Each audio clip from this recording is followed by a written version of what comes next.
শুভ সন্ধ্যা। রূপসা সাহিত্য পরিষদ কর্তৃক আয়োজিত কবিতা সন্ধ্যার আজকে আবৃত্তি আসরে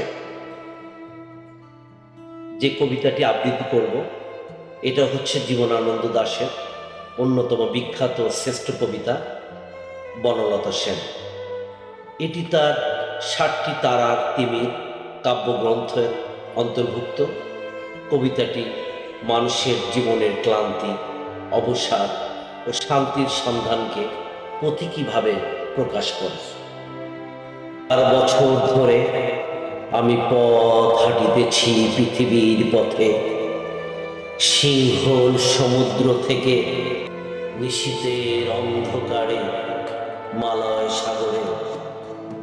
অনেক ঘুরেছি আমি বিবিসার অসুখের ধূসর জগতে, সেখানে ছিলাম আমি আরো দূর অন্ধকারে বিদর্ভ নগরে।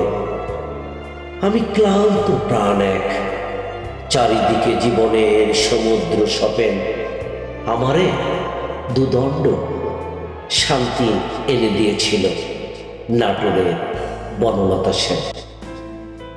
চুল তার কবেকার অন্ধকার বিদিশার নিশা, মুক্তার শ্রাবশ্রী কাঙ্কাজ্য, অতি দূর সমুদ্রের পর হাল ভেঙে যে নাবিক হারিয়েছে দিশা। সবুজ ঘাসের দেশ যখন সে চোখে দেখে দারুচিনি দ্বীপের ভিতর, তেমনি দেখেছি তারে অন্ধকারে।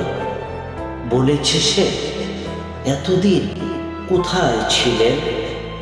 পাখির নীড়ের মতো চোখ তুলে নাটোরের বনলতা সেন। সমস্ত দিনের শেষে শিশিরের শব্দের মতো সন্ধ্যা আসে, ডানা রৌদ্রের গন্ধ মুছে ফেলেছি।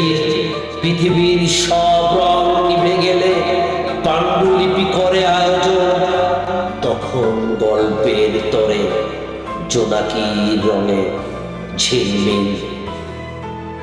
সব পাখি ঘরে আসে, সব নদী ফুরায় এই জীবনের সব লেনদেন, থাকে শুধু অন্ধকার মুখোমুখি বসিবার বনলতা সেন।